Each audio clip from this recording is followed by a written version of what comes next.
G'day guys, and welcome again to Pure Property Investment One-on-One. Today I am joined by Anthony Pears. Anthony is a partner at Integra Financial Services. He's a financial planner and also has quite a detailed speciality in the self-managed super fund space, and that's exactly what we want to talk about today.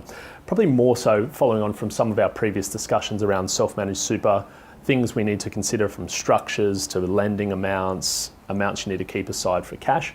When we do get to the point of saying the self-managed super fund has been set up, we've now got the strategy, we've got the structures in place, what are some of the things that people need to think about from a property-specific purchase perspective, and what are some of the ideal factors that we need to consider that make the ideal self-managed super investment? Obviously, this is a general statement because everyone's situation is going to be different, but when we're talking about probably for the bulk of investors buying in a self-managed super fund from a property perspective, what are some of the things that you look at and advise your clients on? Yeah, sure. Thanks, Paul.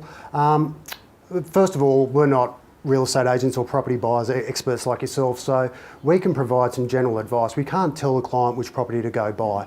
But from an investment point of view, you've got to look at the actual concessionally taxed environment superannuation is.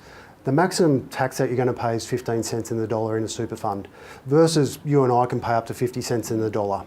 So when we look at a property or an investment in a self-managed super fund, what we tend to say to clients is that we should be trying to look for something that's positive or near positively geared. Now, with interest rates on the move, that's going to be tougher and tougher. Yep. But we don't want to have a negative geared or highly negative geared property in a self-managed super fund. If you do want to go down that route, we tend to say it's better to be held personally in your own name, right, where you've got a higher tax bracket than 15 cents in the dollar.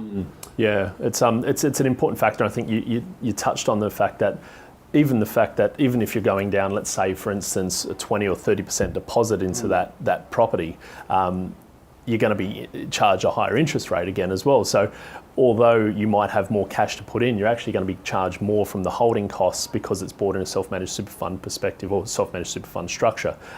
Those property types, I think when we sit down with clients who are looking to buy that self-managed super fund property, there's a few real key aspects that we always need to focus on. One is the amount that we've got to spend, because that's going to dictate what we're restricted to buying. Yes. And then from there, the duration, from how long do we have this property to work for? You know, you'll have people buying self-managed super fund properties with 10 years to retirement, or people buying them with 25 or 30 years. And the outcome there can be slightly different because of the property type and the performance you can get out of it. But cash flow is also a very vital one.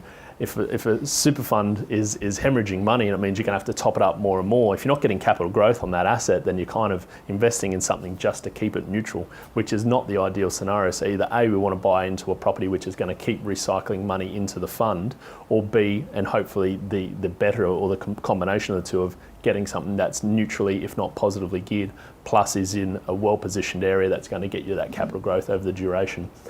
It probably also follows on to the key question about diversification in self-managed super funds. And we talk about property, we're property experts in the buyer's agency space, but I think part of what you do and what we are key on too is diversification. So if you don't mind maybe lending a little bit of your insight with how that works from self-managed super funds and how they can invest in different aspects or different potentially capital that is going to be going into different asset bases. Sure. Well, the main aim of superannuation, it's a bit like long-term property investing as well, is to actually generate real capital growth. Because remember, we're actually investing for our retirement. So we want that actual money to be working hard and to actually growing in value. So depending on a client's risk profile, depends on how much money that we invest in the different asset classes. But for growth assets, you look at Australian equities, international equities, and property. They're the main growth drivers of long-term wealth within a self-managed super fund or an investment portfolio per se. So with Australian shares, again, we all know and love Australian shares. We're one of the highest ownership rates of shares in the world, in Australia. Everyone may seem to have Telstra because Telstra got floated early on. We love our banks, we love Woolworths, we love Wesfarmers. Having said that, Australian share market actually represents only 2% of the world's global share markets. So actually diversifying out of property, having some money invested in the Australian share market, but also importantly investing in international share markets. So in Australia, we don't get access to technology companies like Apple or Microsoft. So it's important that we diversify across those different asset classes. From the ATO's point of view as well, they are concerned with a lot of the self-managed super funds only having property in there. It doesn't really meet the investment strategy of the self-managed super fund. The investment strategy is an important document, and it's a legal document for your self-managed super fund, and it actually points out that the self-managed super fund should be diversified. So if you've only got one property or two properties in your self-managed super fund, are you really meeting that investment strategy guideline? Probably not. Yeah, it's a good point, and I think that's something it's key to point out when you're investing in property in your self-managed super fund is if you do want to buy property, adamant that property is going to be the cornerstone to your self-managed super fund, great.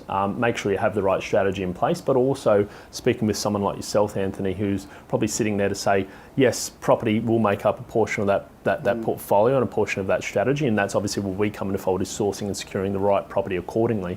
But when it comes down to if that property doesn't perform or if we've got some defence played elsewhere, or conversely, what you're going to invest in international or Australian equity shares, etc., you've got some defence played back in the property market. So I think a well-rounded portfolio really should have some different asset classes in different areas, but predominantly I think, and one thing I always like to make sure that people are aware of is that you need to understand it. Don't just advise or get the advice. Make sure that advisor is giving you the intention or the understanding of saying, here's why, here's what, here's how. Because that's part of being the true term of a self-managed. As much as you're going to employ advisors, you do want to have control, or at least an understanding of where your money's going and why it's going there and what you expect to come back as a return. Because you really want to be educated. You want to be enthused about how you're going to generate wealth in that. But again, guys, I think speaking to someone like Anthony and his team at Integra would be vital to that discussion in the early stages. You can contact him. Details at the bottom of the screen. And also, if you want to talk to us about any of those property specifics, feel free to contact us at the details below as well. We'll catch up with you soon. Thank you.